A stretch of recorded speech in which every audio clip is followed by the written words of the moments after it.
সূর্যের কাছে হওয়ায় বুধ গ্রহ সবচেয়ে উত্তপ্ত হওয়ার কথা হলেও বুধ গ্রহের এক পাশ বরফের মতো শীতল, অন্য পাশ অত্যন্ত গরম।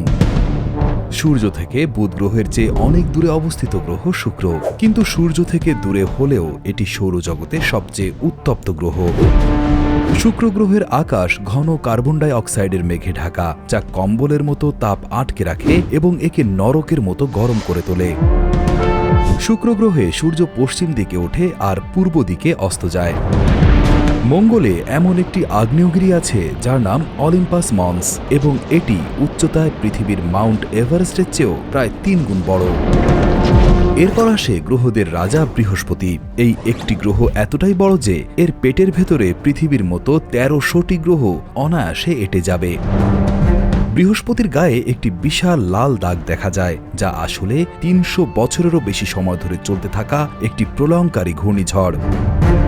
শনি গ্রহ তার সুন্দর বলয়ের জন্য পরিচিত হলেও এর একটি অবাক করা বৈশিষ্ট্য হল এর ঘনত্ব পানির চেয়েও কম। অর্থাৎ যদি মহাকাশে শনি গ্রহের মাপের কোনো বিশাল বাথটাব বা পুকুর বানানো সম্ভব হতো, তবে এই বিশাল গ্রহটি তাতে ডুবে না গিয়ে সোলার বলের মতো ভেসে থাকত।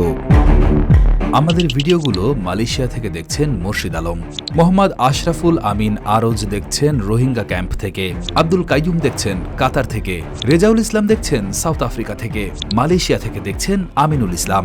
আপনি কোথা থেকে দেখছেন তা জানিয়ে দিন কমেন্ট বক্সে।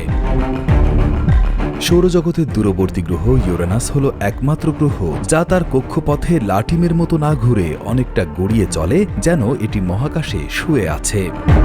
সবশেষে নেপচুন, যেখানে বাতাসের গতিবেগ শব্দের চেয়েও বেশি।